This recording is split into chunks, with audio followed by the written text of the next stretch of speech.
Halo teman-teman semua, kembali lagi di Rock Riwayat Orang Kudus edisi 30 September. Hari ini kita akan membahas riwayat dari Santo Fransiskus Borgia, pelindung terhadap gempa bumi. Sebelumnya, monggo teman-teman sekalian di-share dulu supaya semakin banyak orang bisa hidup semakin kudus lewat teladan para Santo Santa. Oke, tanpa berlama-lama lagi, mari kita saksikan.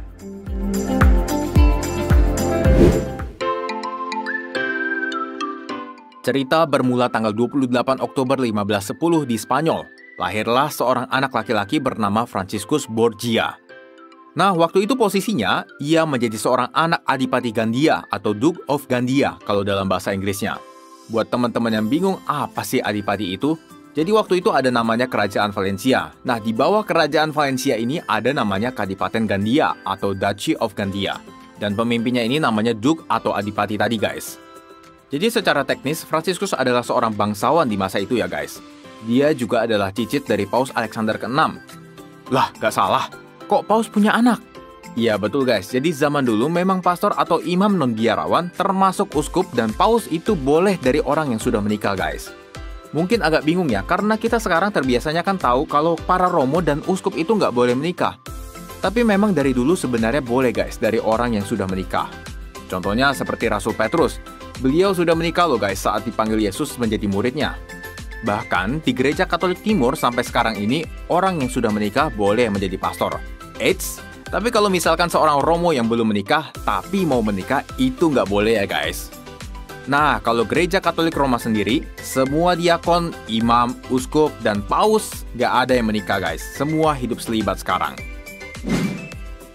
Dari kecil ya sebenarnya Fransiskus udah punya cita-cita guys buat jadi biarawan. Tapi sayangnya keluarganya mengirimnya ke istana Raja Charles V dari Kekaisaran Romawi Suci, sehingga ia besar di istana.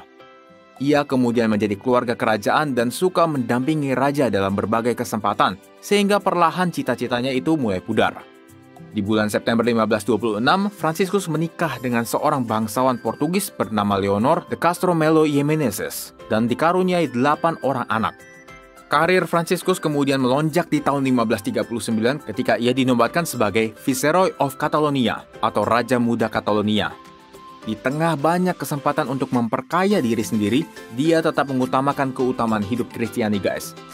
Fransiskus selalu bersikap tegas terhadap para bangsawan yang korupsi, sehingga dia menjadi teladan hidup yang baik bagi rakyatnya. Di tahun 1543, ayahnya yang adalah Adipati Gandia ketiga meninggal dunia, sehingga Fransiskus menggantikan posisinya menjadi Adipati keempat. Nah, di masa ini, ia mencoba untuk mengatur pernikahan antara Pangeran Philip dari Spanyol dan seorang putri dari Portugal. Tujuannya adalah untuk mempersatukan kedua negara tersebut. Sayangnya usahanya gagal guys, sehingga ia merasa perlu bertanggung jawab dengan cara mengundurkan diri dan menyerahkan kepemimpinan selanjutnya kepada Carlos putranya. Padahal saat itu usianya baru 33 tahun loh. Nah, setelah pensiun, Fransiskus banyak mengabdikan diri dalam kegiatan keagamaan. Kemudian di tahun 1546, istrinya meninggal dunia. Tentunya Fransiskus sangat sedih, tapi lewat peristiwa ini semangatnya untuk menjadi biarawan mulai hidup kembali. Ia lalu memutuskan untuk meninggalkan seluruh harta miliknya kepada anaknya yang sulung dan masuk serikat Yesus. Singkat cerita, ia ditabiskan di tahun 1551 di umurnya yang ke-41 tahun.